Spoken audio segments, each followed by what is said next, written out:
تسبیح کیجیے. جہاں تک تسبیح کرنے کا حکم ہے تو وہ نماز کے اندر بھی اور نماز کے علاوہ بھی ہمیں اس کی تاکید ملتی ہے اور اس کا بہت فائدہ اور ثواب ہے. خاص طور پر غم اور پریشانی دور کرنے کے لیے اللہ سبحانہ وتعالیٰ کی تسبیح بیان کرنا بہت فائدہ دیتا ہے. اسی طرح نماز کے سجدے کے علاوہ جیسے سجدہ تلاوت ہے، سجدہ سہو ہے، سجدہ شکر ہے، تو ان تمام سجود میں بھی تسبیح کا حکم ہے. پھر اسی طرح وتر کے آخر میں سبحان الملک القدوس، اسی طرح عام سبحان اللہ و بحمدہ، سبحان اللہ العظیم، سبحان اللہ و بحمدہ، سبحان اللہ والحمد للہ ولا الہ الا اللہ واللہ اکبر کے شروع میں بھی ہر نماز کے بعد 33 بار سبحان اللہ. اسی طرح سبحان اللہ و بحمدہ عدد خلقہ ورضا نفسہ. تو تسبیح کے کئی صیغے ہمیں ملتے ہیں، تو ہمیں اپنی زندگی میں کثرت کے ساتھ اللہ سبحانہ وتعالیٰ کی تسبیح کرنی چاہیے.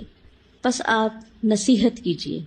ذکر میں کچھ اذکار ایسے ہیں جن کی قرآن و سنت میں کثرت کے ساتھ وصیت کی گئی، اور اگر انسان ان اذکار کی روزانہ پابندی کرے تو بہت سی پریشانیوں، غموں، تکلیفوں، بیماریوں اور گناہوں سے بچا جا سکتا ہے.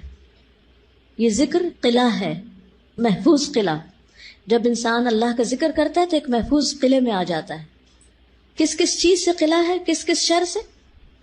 ہر پریشانی، غم، تکلیف، بیماری، گناہ، ان سب چیزوں سے محفوظ ہو جاتا ہے. کون سے ہیں وہ ذکر؟ نمبر 1 الصلاۃ علی رسول اللہ، رسول اللہ صلی اللہ علیہ وسلم پر درود بھیجنا. نمبر 2 کثرت الاستغفار. ہر غم سے نجات مل جاتی ہے انسان کو جب انسان استغفار کی کثرت کرتا ہے. یا ذا الجلال والاکرام کی کثرت.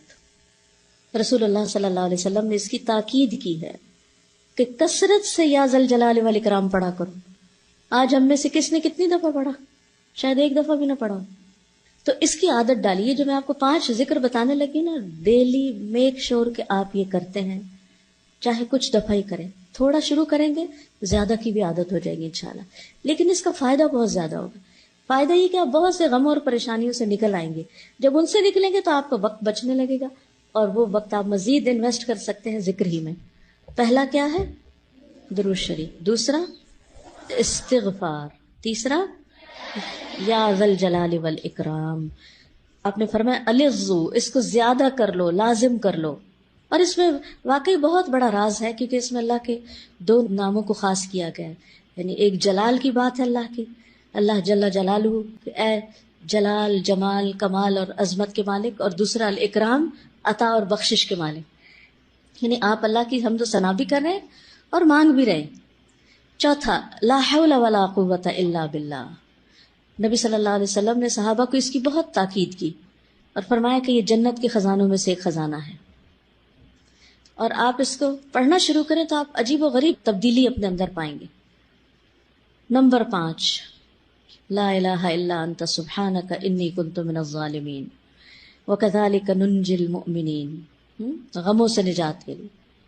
اور پھر سبحان اللہ والحمد للہ ولا الہ الا اللہ واللہ اکبر ولا حول ولا قوت الا باللہ العلی العظیم.